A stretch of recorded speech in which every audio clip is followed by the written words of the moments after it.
నమస్తే. మేధావుల సంఘం ఆధ్వర్యంలో అఖిలపక్ష రౌండ్ టేబుల్ సమావేశం ఏర్పాటు చేశారు. ముఖ్య అతిథిగా టైగర్ ఆర్ కృష్ణయ్య గారు, రాజ్యసభ సభ్యులు ఎంపీ ఆర్ కృష్ణయ్య గారు రావడం జరిగింది. మాట్లాడడం ఆర్ కృష్ణయ్య గారు ప్రధానంగా బీసీలంతా ఏకమైనట్టు తెలుస్తూ ఉంది. ఏం మాట్లాడారు?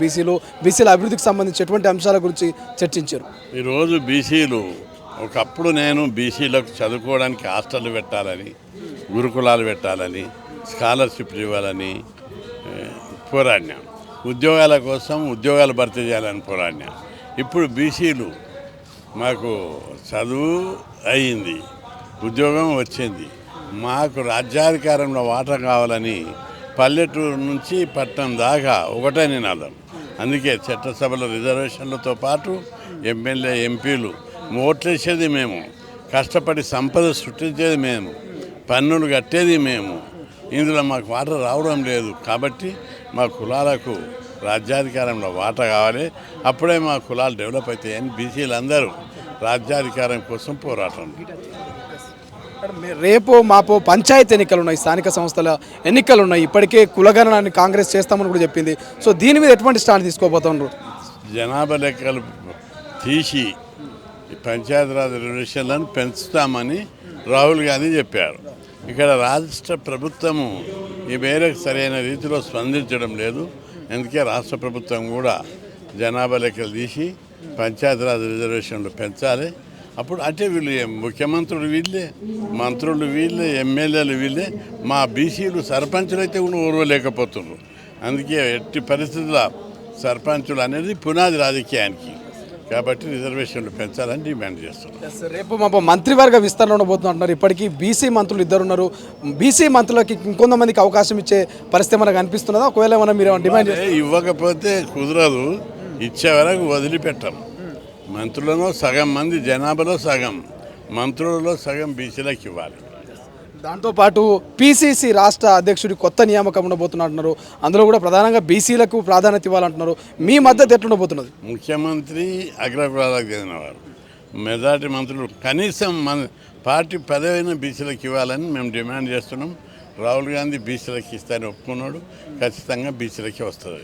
విద్యార్థుల పక్షాన, నిరుద్యోగుల పక్షాన నుండి ఆర్ కృష్ణయ్య రాష్ట్ర వ్యాప్తంగా చూస్తా మనం డిఎస్సి గ్రూప్ 2కు సంబంధించి నిరుద్యోగులంతా కూడా రాత్రి ఆర్టీసీ క్రాస్లో కూడా నిరసన వ్యక్తం చేశారు. ఎట్లా మద్దతు తెలుపబోతున్నారు నిరుద్యోగులకు? మద్దతు ఇస్తున్నారు. వాళ్ళ రెండు న్యాయమైన డిమాండ్.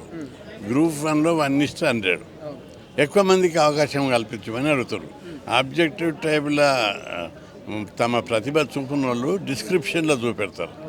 కాబట్టి 100 అనేది న్యాయమైనటువంటిది. అందులో బీసీ, ఎస్సీ, ఎస్టీ రిజర్వేషన్లు కూడా పాటించలేదు. కాబట్టి అది పెంచాలి.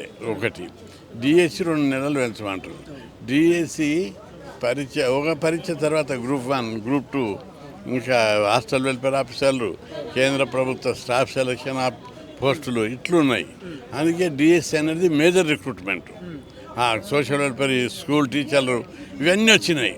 చదువు అనేది టీచర్ దాని మీద వాళ్ళు దృష్టి పెట్టలేదు. కాబట్టి ఇప్పుడు దృష్టి పెట్టి డిఎస్సికి 2 నెలలు ఇవ్వమంటారు. అది న్యాయమైంది. ముఖ్యమంత్రి పట్టింపులకు పోవద్దు విషయంలో. కానీ డిఎస్సి వాయిదా వేసే పరిస్థితి లేదు. కొంతమంది నిరుద్యోగుల్ని తప్పుదో పట్టడానికనే దీక్షలు చేస్తున్నట్టు కూడా కామెంట్ చేసింది కదా. తప్పది. నిరుద్యోగులలో అసంతృప్తి ఉంది. వాయిదా వేయాలి 2 నెలలని. అది వాయిదా వేస్తే ప్రభుత్వానికి వచ్చే లేదు, ప్రజలకు జరిగే నష్టం కూడా లేదు. ఎందుకంటే ఎట్లాగూ ఇప్పుడు టీచర్లు లేరు. విద్యా వాలంటీర్లను పెట్టి చదువు చెప్తారు. ఇప్పుడు అదే విద్యావంతులు ఇంకో 2 నెలలు ఎక్కువ అవుతారు. కాబట్టి వాయిదా వేసి వాళ్ళకి అవకాశం కల్పిస్తే బాగుంటుంది అనేది. ఈ వాయిదా కోరే వాళ్ళంతా ఎస్సీ, ఎస్టీ, బీసీలే. కాబట్టి వాయిదా వేయాలని నా డిమాండ్. ఈ పార్టీ ఫిరాయింపుల మీద ఏమైనా కామెంట్ చేస్తారా? ఎందుకంటే రోజుకొక ఎమ్మెల్యే జాయిన్ అవుతా ఉన్నాడు. దీని మీద ఏమైనా కామెంట్ చేస్తారా ఆర్ కృష్ణ? అంటే మొదటి నుంచి నేను పార్టీ ఫిరాయింపులకు వ్యతిరేకం. ఇక పోయిన ప్రభుత్వంలో చేసి దాని మీద నేను ఎక్కువ కామెంట్ ఈ వ్యవస్థనే దుర్మార్గం. ఈ పార్టీ వ్యవస్థ, ప్రభుత్వ వ్యవస్థ అగ్రకులాలకు అనుకూలంగా ఉంది. బీసీలను ఏం డెవలప్ చేసేది లేదు. వాళ్ళకి ఎజెండా లేదు, డెవలప్మెంట్ లేదు. కాబట్టి దాని మీద నేను ఎక్కువ కామెంట్ పార్లమెంటు సమావేశాలు ఆర్ కృష్ణయ్య ఏం గలం విప్పబోతున్నారు? ఇప్పుడు బీసీల హక్కుల గురించి, బీసీలకు చట్టసభలో రిజర్వేషన్లు పెట్టాలని, కేంద్రంలో బీసీలకు ప్రత్యేక మంత్రిత్వ శాఖ పెట్టి ఏటా 2 లక్షల కోట్ల బడ్జెట్ కేటాయించాలని, ప్రతి బీసీ కుటుంబానికి 20 లక్షల రూపాయలు ఉపాధి పథకాలకు 80% సబ్సిడీతో ఇవ్వాలని డిమాండ్ చేస్తున్నాం.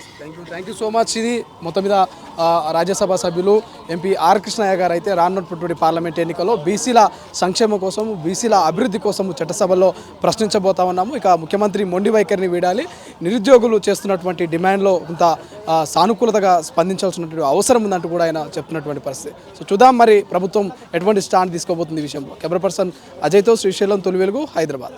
అసలైన తొలి వెలుగు. ఫాలో వాట్సాప్ @తొలి వెలుగు official.